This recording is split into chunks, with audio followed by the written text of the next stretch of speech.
High guys, Tarek picks. আশা করি সবাই ভালো আছেন। তো ভিতরের চেম্বারটা দেখেন ময়লায় কি জ্যাম হয়ে আছে। এই জ্যাম হয়ে যাওয়ার কারণে এটার ভিতরে শো শো আওয়াজ হইতো আর বাতাসটা ভিতরে পাওয়া যাইতো না, এই জন্য গাড়ি এসি ঠান্ডা হইতো না। তো এটা হলো একটা পাজারো গাড়ি। এই গাড়িটার এসির সমস্যা।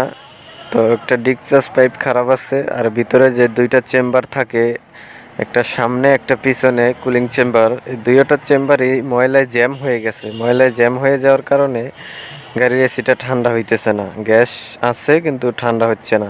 তো এটা হলো ব্লুয়ার মোটর বলা হয় এটাকে। এটার ভিতরে একটা মোটর আছে, এটার সাহায্যে বাতাসটা ভিতরে যায়। তো ভিতরে সবই করলাম। তো ওই যে দেখেন ভিতরে চেম্বারটা দেখা যায় ময়লায় কি জ্যাম হয়ে আছে দেখেন।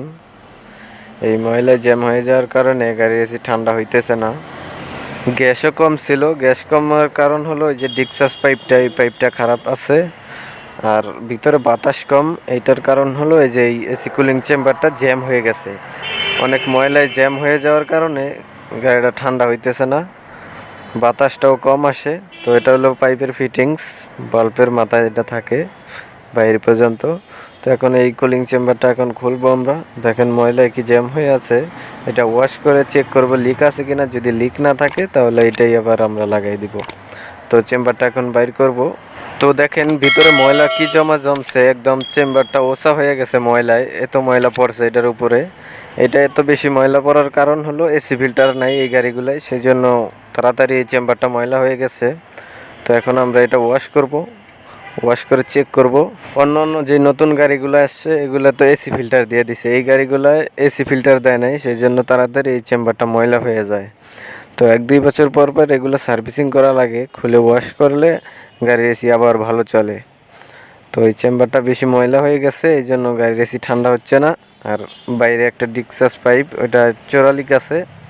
তো এই পাইপটা চেঞ্জ করে দিব। বাল্ব পিছনের চেম্বারের, সামনের চেম্বারের দুইটা চেম্বারের বাল্ব চেঞ্জ করে দিব।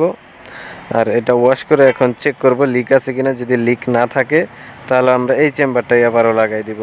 তো পাজারু গাড়ির চেম্বারগুলোর দাম বেশি না। তো এই চেম্বারটা মনে হয় না লিক আছে। তারপর আমরা ওয়াশ করে এটা চেক করব লিক আছে কিনা। যদি লিক না থাকে আবার এইটাই লাগাই দিব আমরা। আর পিছনের চেম্বারটাও খুলছি, ওইটাও ওয়াশ করে ওইটাও লাগাই দিব যদি লিক না থাকে। তো ভিডিওটা ধৈর্য ধরে ফুল দেখতে থাকেন। আর চ্যানেলে নতুন হলে অবশ্যই সাবস্ক্রাইব করবেন। কমেন্ট করে জানাতে পারেন আপনার মূল্যবান মতামত। আসলে লাইক কমেন্ট করলে ভিডিও করার আগ্রহটা একটু বাড়ে। তো এই গাড়িটার এই চেম্বারটা এখন আমরা ওয়াশ করব। তো দেখেন চেম্বারটা কীরকম। এই গাড়ির এই চেম্বারগুলোর দাম বেশি না। তো এই গাড়িটা এখন আমরা ওই চেম্বারের বাল্ব দুইটা চেঞ্জ করে দিব। কম্প্রেসারের তেল দিয়ে দিব, যেটাকে কম্প্রেসার অয়েল বলা হয়, কম্প্রেসার অয়েলটা দিয়ে দিব। আর এটা হলো ওই যে পিছনের চেম্বার যে একটা বাল্ব থাকে, তো এই বাল্বটা আমরা চেঞ্জ করে দিব। একটা নতুন বাল্ব দিয়ে দিব, রিকন্ডিশন একদম ফ্রেশ। তো এই বাল্বটা ভিতরে ময়লা জ্যাম হয়ে গেছে, এই বাল্বটা চেঞ্জ করে দিব। আর এই যে দেখেন এই জায়গার সিলগুলো চেঞ্জ করে দিব। আর এই যে ভিতরে ব্লুয়ার মোটরটা, এটা একটু হাওয়া মেরে পরিষ্কার করে দিব। তো এটা তো গাড়ির নিচে থাকে, একদম গাড়ির নিচের সাইডে থাকে পিছনের চেম্বারটা। তো এটারে আমরা খুলে ওয়াশ করছি, এটা লিক নাই চেক করছি। তো এটা এখন আমরা লাগাই দিতেছি। তো রিকন্ডিশন একটা বাল্ব লাগাই দিলাম। তো জয়েন্টের যতগুলো সিল আছিল এই সিলগুলো আমরা নতুন লাগাই দিলাম। সেকশন, লিকুইড, ডিসচার্জ যতগুলো সিল আছিল সবগুলো সিল এখন আমরা নতুন লাগাই দিলাম। আর এই যে এই জায়গার তার যেগুলো জ্যাকট্যাক খুলছিলাম এগুলো লাগাই দিতেছি। আর অনেকেই বলতে পারেন এই যে লাল এটা কি, এই যে সার্কিটের মতন, এটা হলো বাল্বের যখন চেম্বারটা বেশি ঠান্ডা হয়ে যাবে তখন অটোমেটিক অটো হবে। এই অটো হওয়ার জন্য এই যে থার্মোস্টারের লাইনটা দিছে একটা রিলির মতন করে এটা। তো এই দেখেন সামনের চেম্বারের বক্সটার ভিতরে কি ময়লা, এটারে এখন জেট পানি দিয়ে ওয়াশ করব। জেট পানি দিয়ে ওয়াশ করে এটা আবার আমাদের ওই চেম্বারটা লাগাবো। তো এই চেম্বারটা এখন ওয়াশ করছি, ওয়াশ করে চেক করছি লিক আছে কি না, লিক নাই। তো এখন আমরা এই চেম্বারটা আবারও লাগাই দিতেছি। তো চেম্বারটা লাগানোর সময় সুন্দর করে বসাই নিতে হবে, যেন আবার না লড়লে আবার ভিতরে আওয়াজ করবে।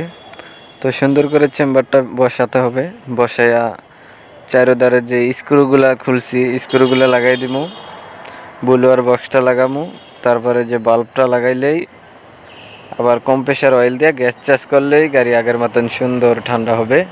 দুইটা চেম্বার আমাদের খুলতে প্রায় 3-4 ঘন্টা সময় লাগছে, খুইলে আবার ফিটিং করতে। তো এখনও ফিটিং করতেছি, আরও আধা ঘন্টা লাগবে কমপ্লিট করতে।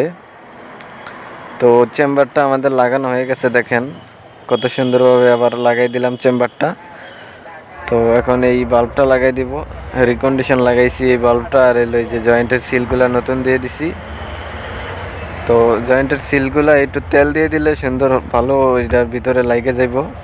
তো এগুলো লাগানোর সময় অবশ্যই খেয়াল করতে হবে যেন ক্রস না লাগে, ক্রস লাগলে এই জায়গার সিলগুলো কাইটে যাবে, তারপরে যে ওই জায়গায় যে থ্রেড আছে থ্রেড নষ্ট হয়ে যাবে। তো এখন আমরা গ্যাস চার্জ করতেছি, সব কিছু আমাদের লাগানো কমপ্লিট, প্রায় গ্যাস চার্জ আমাদের ফুল হয়ে গেছে। গাড়িটা এখন খুব সুন্দর ঠান্ডা হচ্ছে। আগে তো বাতাস আসতো না, চেম্বার দেখছেন তো কি ময়লায় জ্যাম হয়েছিল। তো পরিষ্কার করে এখন আমরা সার্ভিসিং করে এখন লাগাইছি, এখন খুব সুন্দর বাতাস হইতেছে, ঠান্ডা হইতেছে। তো গাড়িটা এখন খুব সুন্দর চমৎকার ঠান্ডা হচ্ছে। তো চ্যানেলে যারা নতুন আসছেন অবশ্যই সাবস্ক্রাইব করে রাখবেন, আর পাশে থাকা বেল আইকনটি বাজিয়ে রাখবেন। আজকের ভিডিও এই পর্যন্তই।